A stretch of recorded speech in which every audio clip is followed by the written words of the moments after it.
Okay, here's the schematic I've been making, and again, it's a work in progress. I've done some more changes to it, but I didn't print them out yet. But this basically kind of shows you what we have so far.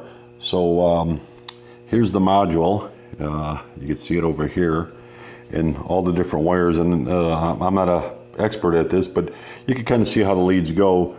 Here's the LED that's inside the wheel that rotates, and it's grounded in there, and it goes through a joint there. There's a 6 volt or a 5 volt phone charger that also gives us a little more flash, and I'm not really sure.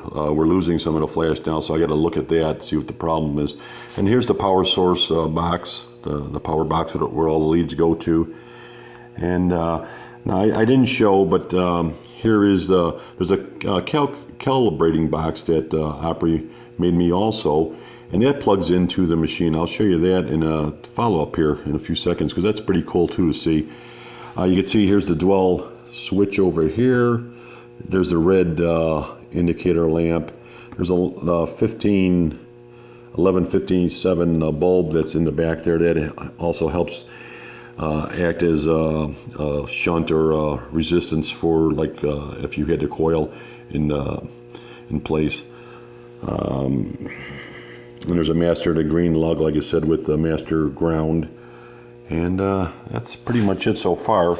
Here's the lead that goes to the distributor, the red lead for the positive, and then the black lead is over here.